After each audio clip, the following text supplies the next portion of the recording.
communism is the easiest sell in politics. Every society is an inverted pyramid. And so it's very easy to tell them, look, guys, if things aren't working out, I have the answer. I'm going to use government. Government's going to be the vehicle to take more from these people. Let's flatten that triangle. Yeah. What we will do is to buy those lands that be out of production to give them poor countrymen. Fidel Castro, that he said, give us all your property, give us all your businesses, and we'll make everybody equal. And he did. He made everybody equally poor, equally miserable. I just don't understand how this guy thinks, and this guy meaning Mamdani, thinks that he could squeeze more money out of people without seeing a mass exodus. To raise $10 billion a year that would make those buses free, pay for universal child care. You know, people talk about gun violence in America. So if you were to look at gun deaths in America, we would rank up there, maybe top 20. But if you pull out the top 5 or the top 10 blue cities in America, you take out their homicide, we'd go down to like 180. Everybody in Miami has guns, and we have the lowest homicide rate. So is it a gun thing, or is it a social policy thing? Is it that sort of Cuban PTSD that we have in Miami 100%. That will always save us?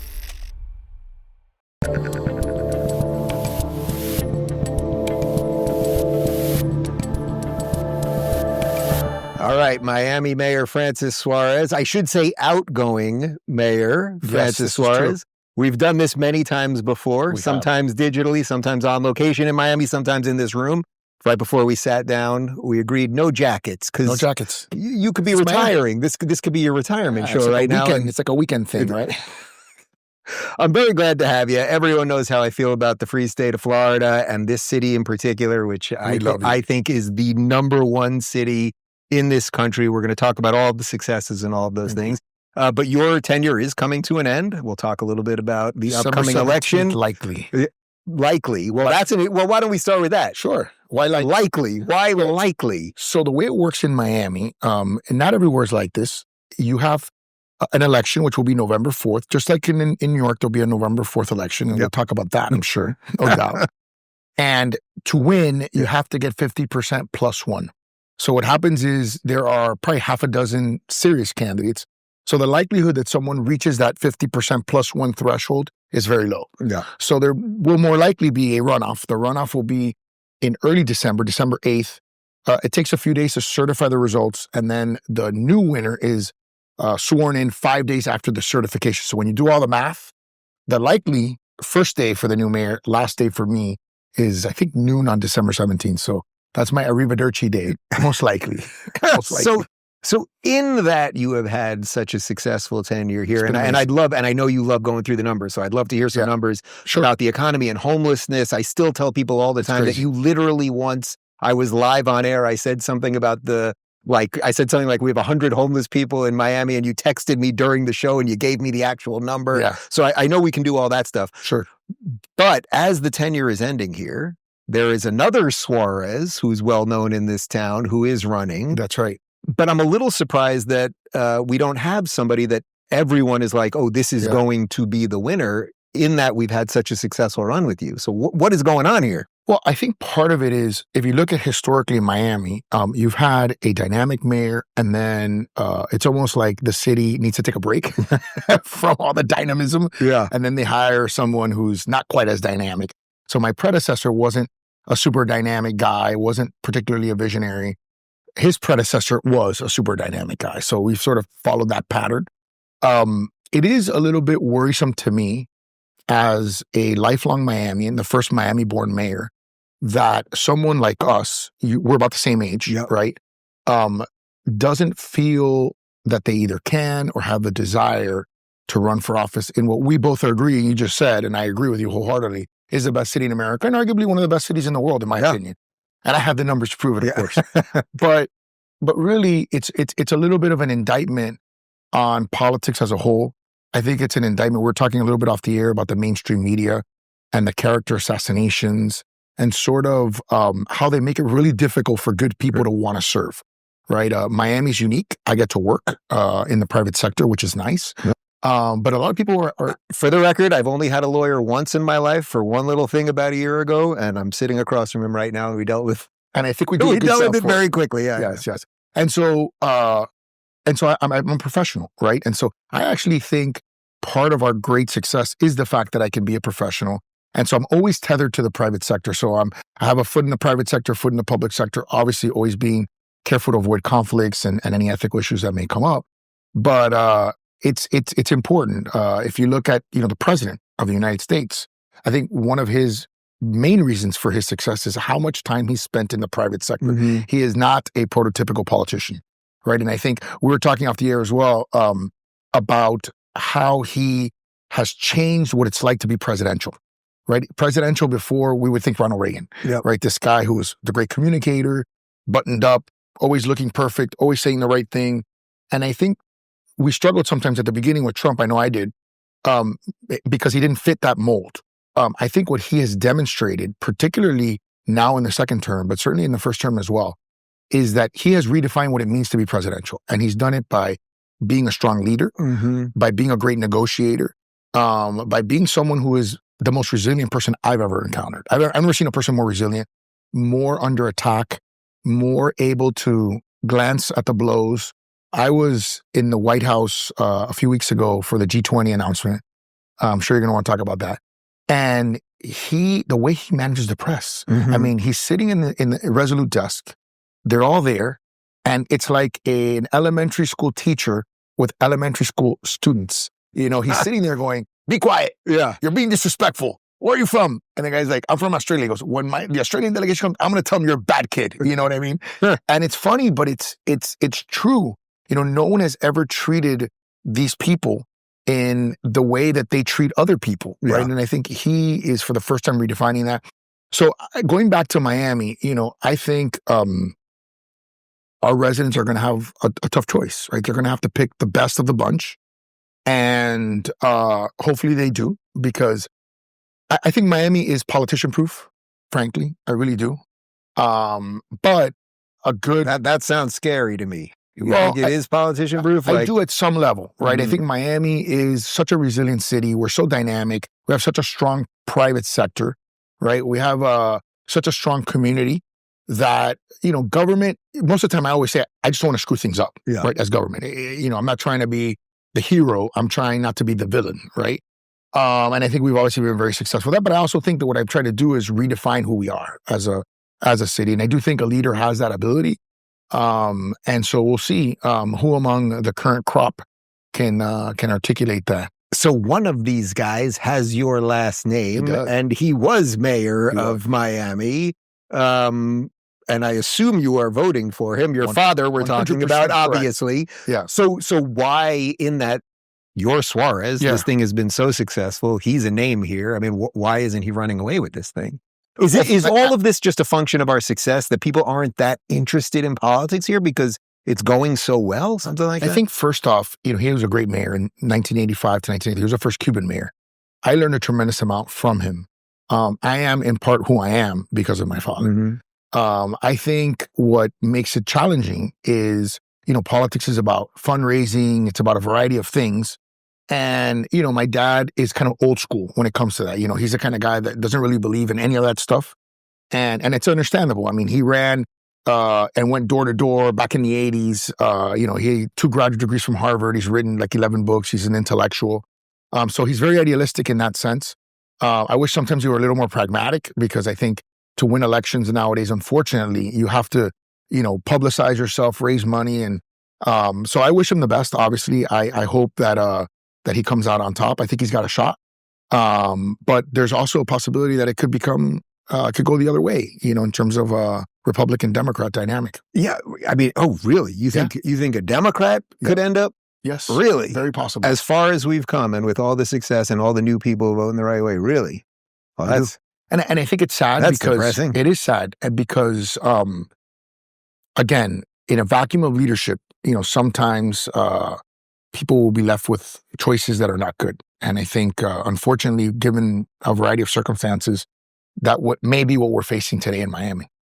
So let's go through some of the wins, because mostly what I talk about on the show when I'm doing domestic politics is blue cities imploding. And then I'm always saying, well, here I am in Miami where everything's great. And the only thing people complain about is traffic. Yeah. Maybe you can address traffic, but But go through some of the wins that have happened here in the last, what is this? This year? Now it's 8 years as mayor, 8 years as council. So really, if you go back 16 years when I became councilman, I inherited a broken city. We were bankrupt. And I've often said that our model for success is frankly the same model that any state or city should implement around the world. We do 3 things, we do 3 things well. We keep taxes low, we keep people safe, and we lean into innovation. So when you delve into that, keeping taxes low. So what have I done? I've lowered the tax rate, the millage rate. We don't have a state income tax, so we're already benefiting vis-a-vis New York, Illinois, and California. But I lowered the millage rate, which is the rate at which we apply against our property taxes to get the property tax rate. Yeah, I want to talk to you about that too, because that's another thing. I know that's another issue that's been talked about a lot. But we lowered it to the lowest level ever. And what happened? We saw unprecedented growth. So we grew 150% in the last 10 years. So it turns out when you create a favorable tax environment, people invest. What happens when people invest? You get more resources. So you can pay your police officers better. You can deal with things like homelessness. We've often talked about homelessness on the show. We have the lowest homeless rate in 11 years. In our last census, we had 534 unsheltered homeless. We want to be the first American city to have 0, and we're quickly approaching that. We're 13% down year over year. And then, we kept people safe. We never got into the defund police nonsense. We never got into the no cash bail nonsense. We're a city of laws. We're a community that respects law and order. And because of that, we have probably one of the lowest homicide rates in history. So not probably, we do. So let me break that down for you. In 1946, we started recording homicides. That year we had 31. The worst year on record was 1980. I was 3 years old. We had 220. So from 31 to 220. The best year on record was 24 in the 1950s. Okay. We're 2024 now. 2025 now. Last year, 2024, we had 27. So less than 1946 and almost less than our record low. This year, we're at 23, and we still have, a couple months to go. So we have the possibility of having the lowest year on record. So we're going to be the safest city we've ever been historically, and one of the safest major cities in America. When you think about Chicago, sometimes they've had 50 gun shootings in a weekend. We do it. It's a running joke. It's a joke in a sense, but on Mondays we do. How many people were shot and killed in Chicago? It's not that it's funny. It's like, it's just because tragic. You guys chose this. It's tragic. Yeah. Well, when you look, if you take out, people talk about gun violence in America. This is an interesting statistic. You can do this on ChatGPT. One of these guys can probably pull it up real quick. If you were to look at gun deaths in America, where does America rank? We would rank up there, maybe top 20, right? But if you pull out the top 5 or the top 10 blue cities in America, you take out their homicides, we'd go down to like 180 out of like 200 countries. Right. So we would be arguably one of the safest countries in America. So, in the world. So it's interesting that the cities that have the worst policies, in my opinion, and certainly very restrictive gun policies, have the highest homicide rates in all of America. Everybody in Miami has guns, and we have the lowest homicide rate. So is it a gun thing?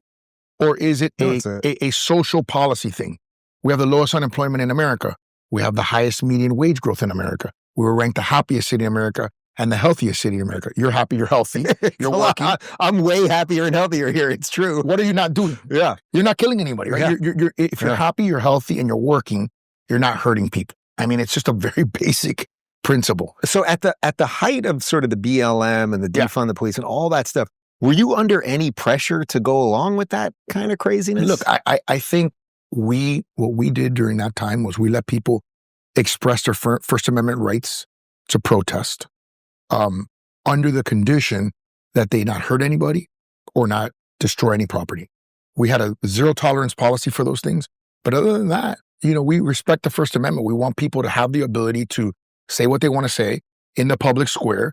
And we're very open about that, but that cannot cross the line. And I think once we articulated that policy during the George Floyd manifestations or demonstrations, you saw that there was no Antifa here. Yep. There were none of the rabble-rousers here because they knew that they weren't going to be able to create that kind of disorder that they were creating in other parts of the country. So I think as a leader, you have to set expectations. You have to be willing to make tough decisions. But you have to be clear and and open about what your expectations are. And I was from the get-go. How much of that is also having the governor that supports your ability to do that? Meaning, we had the Hamas guys took over a road outside Orlando. They were up there for 12 minutes, and he loves telling people, they got it for 12 minutes, and then we got them the hell out of there. And he helped when there were some issues on the turnpike and on the expressway, which are technically Florida Highway Patrol jurisdiction. He acted very decisively, and we also supported him in those things. So, it's a team effort. And there's no doubt that that having the governor, act swiftly and decisively is important. You need to have, the upper level elected officials supporting your decisions. So where are you on this property tax situation? This seems to be, now I'm taking my coffee here. Yeah. Well, I'm going full Floridian on you because this seems to be what DeSantis wants his kind of parting gift to Florida to be. We have record tourism where we're bringing in plenty of money. We run slim budgets here, blah, blah, blah. But it seems to me that the Republican legislature is kind of against it, which I don't fully understand. Where are you, although you will not be mayor at the time? So this is the part that I'm a little confused about the initiative. And I would welcome a conversation with him about it. Happy to discuss it with him and get his perspective on this, because the city of Miami, which has lowered the property tax rate to the lowest level ever, so which means we're the leanest we've ever been, right? We have a surplus with the lowest tax rate. So we're very fiscally sound. I got the city in bankruptcy. So we took it from bankruptcy to fiscally sound. We were Doge before Doge existed, okay? Because we had to cut in 2009, 20% of our budget in 1 year because we were 20% out of balance. And I had to take on the unions to do it, and it was very painful, right? Nobody's ever had to do that. The states never had to do that. The federal government certainly hasn't done that. And we were the first ones and really the only ones to do that as a government. The concern I have, or the question that I have, is the following. So the city of Miami generates 45% of its revenue from property taxes, okay? 45%. Mm-hmm. So it's not a question of leanness, right? It's a question of, if we had to reduce tomorrow or eliminate tomorrow 45% of our budget, how many police officers are we going to lay off? How many firefighters are we going to lay off, right? Or are we going to reduce their salary by 45%? So is the counter to that there's going to be some bump in sales tax, which will mostly affect the tourists? So that's the question, right? I think that part hasn't been articulated. So if I'm the incoming mayor, or if I were the mayor, if I could get reelected, that would be my concern, which is I can't look at my police officers in the face and tell them they need to take a 45% pay cut. Right. Or I can't let go of 4 out of 10 police officers, because that homicide rate that I've been focusing on is a byproduct of the fact that as we've grown this 150% over the last 10 years, we've been able to hire more officers. We want to continue to hire more because we need more. Are we still getting the guys from New York coming down? And I have a feeling we'll get to Mamdani in a second. Well, the answer is yes. And the answer is hell yes when Mamdani gets elected, right? That's going to be, I think, a 20, 30, maybe 40% increase in demand, right? So if you're out there, want to buy a house, now's the time to buy the house. You got 2 months. Yeah. Trust me, my audience knows it. I mean, I mentioned that. I talk to my real estate agent all the time. He's like, it's happening. And there's nothing I can do about it. And there's nothing I can do about it, right? Yeah. This is not a Miami thing. This is not, sometimes I would get criticized for being, too wanting to sort of grow the profile of the city, and it would attract people. First criticism, if you remember this, first people were concerned that it was going to change the politics of the city, right? It went because they thought you were going to bring all the lefty tech, and it actually was the opposite. It was the Republicans that were leaving those places coming over here. So Miami-Dade, just to remind you, went, I think, 20% or 24% for Biden, plus 24. 24% for Hillary, 8% for Biden, and then plus 10 for Donald Trump against Kamala. So it was almost a 30 point swing from one to the other. So the influx of people, politically at least, was beneficial to the county and beneficial to the state. The state's now plus, I think, 1 million Republican voters. So the state is a solid red state. And there, I think the governor deserves a lot of credit, because I think the governor really focused on registration, on ideology, on things that could drive that dynamic. He there, I think that's one of the biggest gifts that he gave the state, actually, was that. And then, what you're seeing is of course, now with Mamdani likely getting elected, if you're Jewish and you live in New York, or you're high income, I mean, you're already paying 60% of your income in taxes. So I always joke that the government is your partner in business, and you're the minority partner, right? And you're the silent partner. So I just don't understand how this guy thinks that he can squeeze, this guy meaning Mamdani, thinks that he could squeeze more money out of people without seeing a mass exodus, which is going to create what I call the death spiral. Well, as a Cuban, I assume you actually do know the answer to that, right? Like this is basically tragically this is just communism 101, right? Oh, it is. It doesn't have to work on the balance sheet. It just has to work in their mind. Basically, it's temporarily, I suppose. I've always said, Dave, that communism is the easiest sell in politics because every society is an inverted pyramid, right? There's always less wealthy people numerically, more people that are on the lower end of the economic pyramid. And so it's very easy to tell them, look, guys, if things aren't working out, I have the answer. I'm going to use government. Government's going to be the vehicle to take more from these people. Let's flatten that triangle, right? The problem is it's the opposite of all, a rising tide lifts all boats. This is a sinking tide sinks all boats, right? So it will literally, I always joke about Fidel Castro that, he said, give us all your property, give us all your businesses, and we'll make everybody equal. And he did. He made everybody equally poor, equally miserable, and equally destitute. And that's what's going to happen in New York, unfortunately. Is it that sort of Cuban PTSD that we have in Miami 100%. That will always save us? I hope so. In some sense, I mean, I hope so. I think that's part of even why if a Democrat were to get elected in Miami as a mayor or a Democrat, we have a Democratic county mayor, even those people are very sensitive to the issues that Cubans and Cuban Republicans feel, and they toe the line very, very carefully because they know that they're one election away from being defeated if they mess around too much. What's been some of the functions of success? So I know you can rattle off all the success stuff, and that's kind of easy. But what have been some of the headaches that have come along? I mean, the big thing, everyone always complains about traffic. I'm from New York, and I lived in LA, so to me, the traffic here is just normal traffic. But I get it. If I was here 15 years ago, there maybe was less traffic. I mean, what are some of the headaches that have come along lately? And what do you think we can do better in the future? Yeah, I don't know that there's less traffic. I think that there's enough traffic that it annoys people. And I think it's understandable. I don't think we've progressed enough on mass transit. Part of the reason why is unlike New York, which is very vertical, and Manhattan, you got 8 million people in a very short envelope, small envelope, so it's very easy to move people in that envelope. Although it's extremely expensive. I don't know if you know the second It's going to be free. It's going to be free, my friend. Yeah, well, I'm sure. But I'm saying in terms of cost. Right, to actually build it. Yeah. Like the Second Avenue line was $2 billion a mile. Yeah. Okay? So in Miami, since we're so horizontal, it's hard to efficiently move people because everybody loves the car. They love the freedom of the car. And so I think what I think is going to happen in the future, and I think we have to be more disruptive and more innovative in transportation. We're going to see things like the Boring Company, potentially with Elon. We're going to see urban air mobility. Believe it or not, the Jetsons are coming. It's happening. It's going to happen. We're going to see autonomous vehicles that are going to redefine how we move. It's already amazing that you can get in your car and you know with precision what time you're going to arrive. Mm-hmm. But it's not a guesstimate anymore. You can literally say, okay, I'm 3 minutes late. Hey, how many times have you gotten a text from ETA 8 minutes from now? You know what I mean? And so you know with precision. And that's all private sector technology, right? That's our phone technology, micro mobility. So you have scooters, development, the way you develop buildings. You're seeing Dayland is a great example, not too far.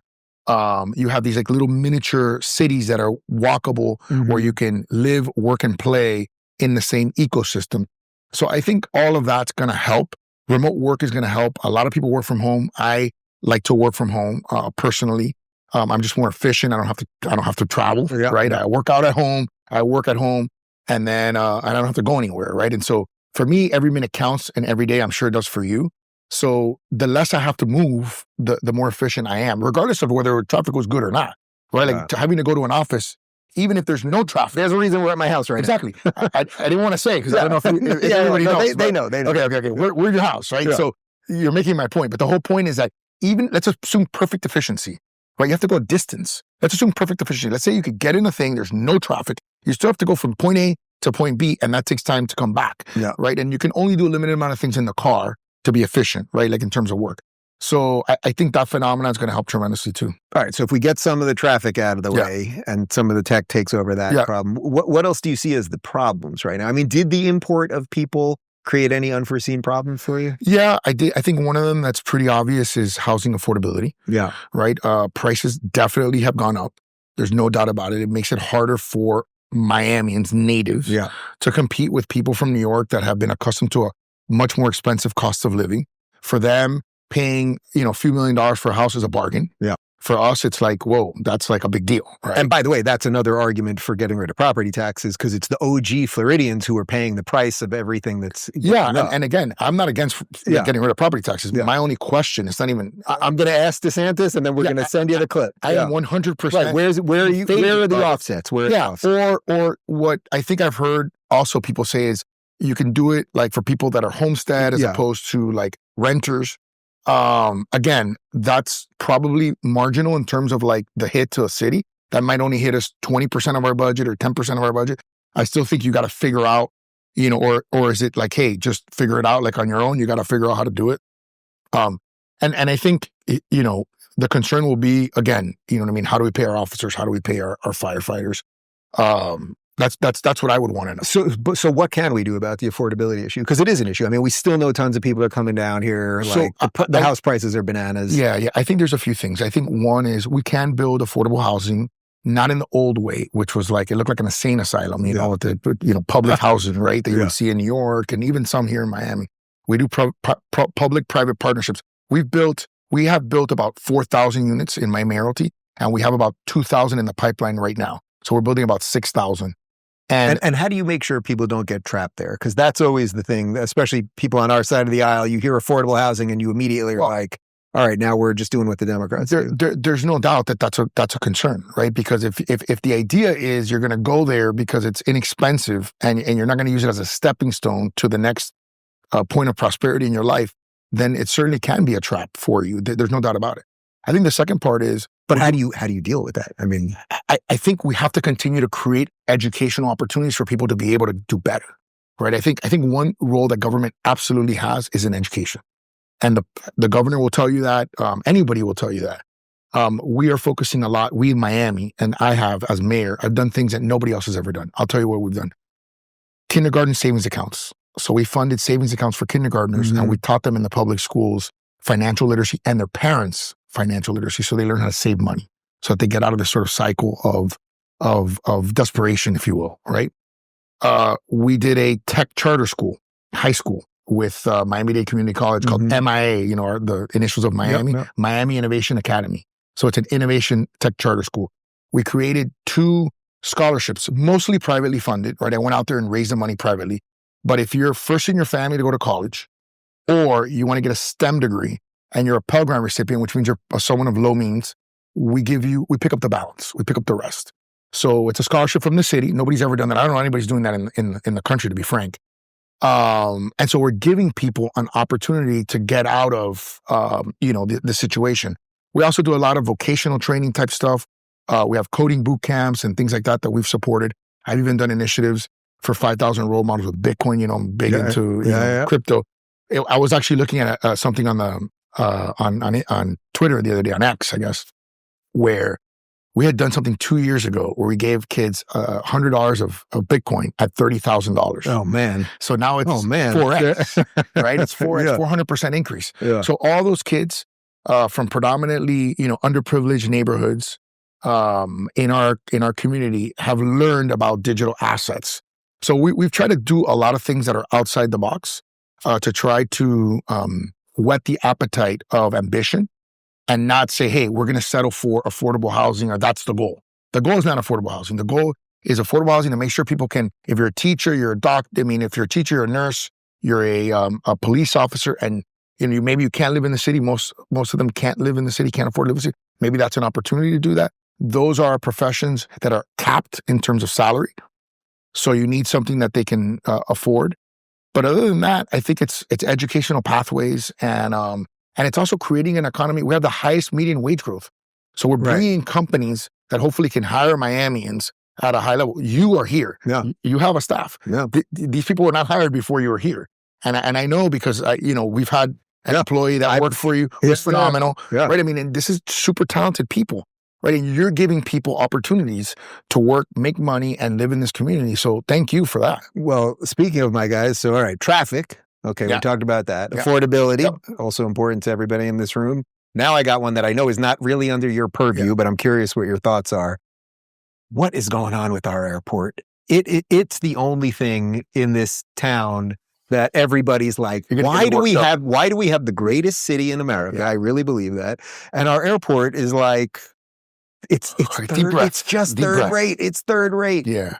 So it's definitely not under my purview. So just for the audience perspective, it's not under my purview. And the mayor doesn't control that. I do not, unfortunately, control the airport. And if I ever ran for county mayor, and I'm not like, for everyone who wants to run for county mayor, don't freak out. But if I ever ran for county mayor, it would almost be like a single issue campaign, like fix the airport. Yeah. Because I agree with you. I think our airport it's our stepping stone, right? Yeah. It's our welcome map and it's our exit map. And I think, unfortunately, it's not up to snuff on a variety of different levels. I've had extensive conversations with the airport director, who I think is a good guy. He's working hard to try to fix it. They have a $9 billion capital plan to fix it. I think if it were me, if I had my druthers, and I've talked to some county commissioners about this, you have to accelerate it at this point. Yeah. And I think the acceleration... Right, because you see little plans. You go there and they tell you we're doing this, that. Yeah, like, the acceleration has to be done with procurement. And it's just like the federal government with military spending, where we're getting killed on procurement. We're getting killed with unionized labor, but we're also getting killed with procurement, which is making it harder for us to compete with the Chinese. But in the airport, you've got to empower the airport director to just go out there and hire good people and get it going right away. And I think the easy wins also are facade. The facade. Have you ever watched the movie Scarface? Have you ever watched the movie Scarface? Of course. I live in Miami. Exactly. So the facade of the airport in Scarface is essentially identical to what it looks like today. Yeah. And we're, how many years after that? 40, it's actually a great years? point, because the rest of the movie, you can really see how Miami has changed. Yes. Even, a lot of it takes place in Coconut Grove, not too far from here. And South Beach too. Yeah. So, I think you're absolutely right. I feel your pain. I feel the pain. I feel, this is interesting. I go to the airport a lot. I travel a lot, and they take really good care of me there. And the employees are phenomenal. One day I kind of, whispered to them and I said, look, guys, I don't criticize the airport because I come here so often. You guys are so good to me. They're like, no, go ahead. Do it. Do it. We want you to do it. We're not going to get offended. And I said, which means that even they feel like they need that support and that help, publicly. So I'm glad you're well, it's just a weird thing, because it's such a disconnect between a place that is so explosive in every sense, and then you go to the airport and you're like, this, all right. And the thing is too, you travel a lot. So I know what you've seen. I've seen all these airports, even in like LaGuardia. I mean, it's LaGuardia. You can't say anything good about here, but LaGuardia is nice. Right? There's so many. They got that big waterfall. Can't we get a waterfall? I know. It's just so easy. Get on the waterfall. Just one waterfall. What are you going to miss anything about doing this? I mean, I feel like you had a pretty solid tenure that you accomplished most of the things you want to do. I mean, are you really looking? And as I said, as you said, you're a lawyer by trade. I mean, that's your daytime job. Do you know what percentage of mayors are allowed to have the outside gig? So in Miami, it's very common. So in Miami, it's about 31 of the 34 mayors work. So the mayor of Coral Gables is a contractor. The mayor of Doral has a business. The mayor of Miami Beach, Steve Miner, works, I think, in private equity. So it is worth noting that Miami's very sprawling. So it's 34, is that what you said? 34 in Dade County. In Dade County altogether, which everyone thinks of as Miami, but it's all... I get the calls. Yeah, exactly. Well, the first time I met you, because technically you're not my mayor. Correct. But I thought you were right when I moved here, and then it made sense to me. But I always see you in Miami. But I see you in all the... Well, it's funny, because one of the first times when I moved here and I saw you in Coconut Grove, and it was right when I had come from LA, where everyone hated the mayor, and you were just walking around smiling, shaking hands, kissing babies, and I was like, man, this is so different. I'm so blessed. I'll tell you this, and then I'll answer your question. I've been doing this for 16 years, 8 as mayor, 8 as council. I've never had a bad experience in public. It's interesting. I was watching a video the other day, going back to Mamdani, where somebody was screaming at him that he was an anti-Semite. You know what I mean? And like the guy was just going off on him. Running to the car. Right. And I've never had look, and knock on wood, because I still have a couple months, right? But I've been very blessed. I've never had a situation like that. And in fact, it's quite the opposite. If I'm ever having a bad day, usually I'll run into somebody who'll be like, hey man, you're doing a great job. Keep doing it, whatever. And it's uplifting and it's energizing. Am I going to miss it? Of course. There's going to be, it's going to be an adjustment for me. Since I've been in City Hall for 16 years, that's a third of my life. If you count the 8 years my dad was mayor and you aggregate that to the 16 years, that's 24 of the 48 years that I've been alive. That's half my life. In City Hall, messing around, running around as a kid, and then being the mayor, being a councilman. So it's definitely going to be an adjustment. And I was actually watching, I don't know if you ever watched the movie Spy Games with Robert Redford. Such a good movie. Yeah, no, I know it's an old classic. All right. Brad Pitt. I got a long flight to Australia coming up. Spy Games, I promise you'll love it. Okay. But the whole movie's premised around his last day at the CIA. And at the end, he sort of, says goodbye to his secretary as he's leaving. And I just think there's going to be a last day and I'm going to turn off the lights one last time. And then I'm going to walk out of the building and that's going to be it, Do you think you'll spend the rest of your days in the private sector, or do you want to get back in on the public side? I'll tell you this. So first, as I just said, politics is hard because I'm able to make a living. Yeah. Right. So there are not a lot of political positions that I would want to have that I can do that. So I have to get to a place financially. I have a 7-year-old and an 11-year-old, where, hopefully money's not the predominant factor in my life, decision-making wise. And whenever that day comes, hopefully it comes sooner rather than later, I can really think about it. The one thing I can say about politics, having been around since I was 2 years old, I did my first political commercial on my dad's lap at 2. I looked into a camera and I said, "Vota por papi, por favor," which means vote for my dad, please. The one thing I can say about politics universally is there's a lot of opportunity. There's never a shortage of opportunities. So if the bug is really with me and I really want to serve and I think I can make a contribution, the airport, whatever, Congress, Senate, I don't know, whatever, you name it, ambassadorship, whatever, I would certainly consider it. I would certainly consider it. And, it would be something that I would give deep thought to, because even though it's financially tough, I've never been driven by money. Money's never been the predominant motivator for me. It's really been impact and passion. And so, but I'm a father and I feel a sense of responsibility. You're a father too. I feel a sense of responsibility, of course, to take care of my kids and make sure that, that everything's going to be okay. Yeah. How much of your success do you think goes back to the tweet that you sent to Keith Raboy during the height of the COVID craziness? It was actually Delian Asproff. Oh, who I guess works for Keith at Teal, whatever that is. But basically, it was complaining about San Francisco and the tech world and everything. We'll show it. And you wrote back, how can I help? It's and that basically blew up. And that was the moment that the tech world moved here. It's a huge part of the story, in the same way that you doing this podcast has become a huge part of your story. What's the common theme? Virality of a new medium of communication, which is this sort of social media world, right? This concept where you don't have to go through the traditional validators, right? Mainstream media to make or break you. And so I think politicians don't have to kowtow as much as they used to. And it bothers the mainstream media. Oh, yeah. And that's why they go on the attack in many ways. I think part of the reason why I got attacked so viciously by my local newspaper is because they saw I was getting so much national attention. And then my social media was growing tremendously. So I could go direct to consumer. Yeah. And so I didn't necessarily have to deal with them if they weren't going to be fair and honest with me. And I felt like they weren't being fair and honest. So I was basically shutting them out. And they wanted me to pay for it, and that's what they did. They built a narrative. This is who we believe he is. Mm-hmm. And then they selected facts to try to build that narrative, right? And blow that narrative up, and at some level it worked, because they, my dad used to tell me, I used to remember back in the day, the saying, you don't pick fights with people who buy ink by the barrels, because right, every single day they have the ability to put, and I think one year, the year I ran for president, they wrote like 70 negative articles about me in 1 year in one paper. When the year before that, they had written 12. Yeah. And our press here is pretty freaking vicious, bizarrely, for a place that's so successful, or I guess not. And very left of center for a place that's so, center or right of center. Yeah. Right. Which I think, and I've talked to people in the paper about this, that, I believe, and maybe I'm wrong, that at some level, the media should be representative of the values of the community that it seeks to cover, mm-hmm. right? In other words, you have customers, your viewers.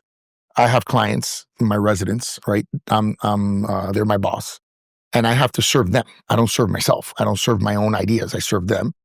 Obviously, I have my own ideas, and I try to influence my ideas insofar as I think I have good ideas, and hopefully I can convince them of that. But at the end of the day, it's their decision ultimately. What was your worst day doing this? Oh, I don't even want to remember. You know, I definitely had, I'll put it to you this way. There were not a lot of bad days. I think when you look at the totality of my tenure, both as commissioner and mayor, I used to tell my wife all the time, when we were in the bad moments, I used to tell her, honey, you know, we've lived a pretty charmed political life, you know, in that we haven't been attacked a lot. You know, we've been relatively free of any sort of, you know, anyone accusing me of anything. And then all of a sudden, from one day to the next, I became, you know, according to these people, you know, some bad guy. Obviously, nothing ever, I've never had one, thank God, ethics complaint ever sustained against me. I've never had anything happen to me in that. But even natural disasters, I mean, we skirted that because this state's been hit a lot on the other coast. And we had one when I was coming into the mayoralty. We had Hurricane Irma, which was pretty bad. And I actually credit the fact that I was very present as a commissioner. This was at the end of my tenure. And it was almost the opposite of this election when I ran for mayor. I was the only candidate, basically. I had basically pushed out the field, and it was like, we're here, you're struggling to find a good candidate. It was like, here we had only one good candidate. Yeah. And I don't know if that's good or bad, but I got elected by 85%. And then I got reelected by almost 80%. So for me, it was good because it gave me a lot of confidence that the people were giving me a strong mandate to lead. And I made mistakes, right? Like I tried to implement a strong mayor and it failed. You know, recently there was an effort by my council that I supported to change the election year from an odd year to an even year. And it was successful at the council. And we had based that on a state law that other cities had availed themselves of, 4 other cities. It had been challenged in another city, and the appellate court in that case had supported the city's right to do it. So we thought we were on very safe constitutional and legal grounds. And one of the candidates sued us and won and overturned it. What was the reasoning for wanting it done in the first place? It was just to line things up with the calendar differently? Yeah, so the state law, which was passed by a state, right, articulates basically 2 reasons. One is you align the elections with governor and presidential races. So you go from elections that you're going to see in this election, 15% turnout. Right, it's going to be nothing. To 70% turnout elections. So you have a much more engaged electorate with a broader cross-section of the population picking people. So presumably they'll make better choices, right? Because they're more plugged in and they're bigger. Secondly, from a financial perspective, we have to finance our own elections since they're on off-cycle years. So they cost over $1 million. So we're going to save over $1 million every year for infinity. You know, so that's tens, if not hundreds of $1 millions in savings for the city. Plus, we align with state elections and presidential elections, which are much, much higher turnout elections. So that was the rationale. There was a state law that said that you could do it. And you know, unfortunately, the judges disagreed, which is, so we live in a country of laws. You know, you just follow the law and that's it. No big deal. So all right. So the worst day, basically, you don't have one. I mean, there were some tough times, but all right. What about best day? Wow. I remember when we passed the Inter-Miami deal to bring the Inter team to Miami. When they got Leo Messi, that was a great day. I have to say, being in the Oval Office for the announcement of the G20 was a pretty amazing day. And it was a funny day because the president's a funny guy and he's such an engaging guy. And so we get there and he looks at me. This is the beginning of the press conference. And he literally looks at me and he goes, and I'm to his left. So he goes, "You could have been here." And then he says, "It's not as easy as it looks." Yeah. I said, "You're right, Mr. President. I understand. I completely agree." So that was a pretty special day. You know, and so it's been a lot of victories, a lot of good days, but the defeats are also good. They're important. I think you learn more from the defeats. The pain is a tool, right? Of a learning tool. And I think as you get older, and I don't want to speak for you, but as you get older, I think, you know, you learn that defeat or losing or having a setback, it's temporary. You know what I mean? It's temporary. And it does get you stronger, sharper, avoid mistakes in the future. It stays with you. Whereas a victory, you know what I mean? You're like, okay, what's the next one coming? You know what I mean? And so, But yeah, we've had some fun times. How does it feel to be kind of wrapping it down then in that mind? I mean, you've got staff members that have been with you for a long time that got to go do other things. And I'm guessing you're probably losing people just in the course of wrapping things up because they know that there's an end date. Yeah, it's actually funny. My social media team's down to 1%. All our social media has left, which is tough because you communicate. I mean, that's like one of your main vehicles of communication. And by the way, I think I've said it once on air, but Adi, who was my former chief of staff, who's now moved on and she's doing her own thing. Yeah. We got her from you. Yeah. She was still working for you at the time, and I called you because I didn't want to do anything. I didn't want to do anything like under the table. And you immediately were like, "It's a great opportunity for her. Go get it. Great, it's amazing." That's my philosophy of leadership, and I've always encouraged my staff members to do bigger and better things. The government is not the end, right? And it actually, to me, the way I view it is, it's a benefit to me because now I have someone in your organization that I can rely on to communicate with you. Or, I've had people that have gone to these incredible organizations and now I can tap into them for the benefit of the city. And I've done that a bunch of times. And I think it's a credit. It actually helps you recruit too, because you can show people like, hey, this is a stepping stone to Dave Rubin. This is a stepping stone to X or Y or Z. And so it is a great recruiting tool too. It's been, at least for me. But is it a generally bittersweet feeling at the moment? Yeah. I mean, I try not to think about it too much. I'm focused a lot right now on this conference that I'm doing in November, America Business Forum, November 5th and 6th, where we have the president speaking there. So it's exciting that he's doing all these things. And then he's going to be coming to the conference. We have Leo Messi speaking at the conference, Jamie Dimon, Ken All right. I'm going to swing by. Okay. You're coming. So buy your tickets, okay? Yeah. They're very, very inexpensive. I think they're like $100 in the upper level and $200 on the lower level for a 2-day conference. So with some of the most amazing speakers. But I've been focusing a lot on that. That's kept me very busy, kept me very focused so that I'm not overthinking about the last day. Traveling a little bit and trying to enjoy it. I'm trying to enjoy it as much as possible. Take it in and day out. Understand that all good things come to an end. And there will be a day where I have to turn off the lights and move on to the next section of my life, which I'm happy about.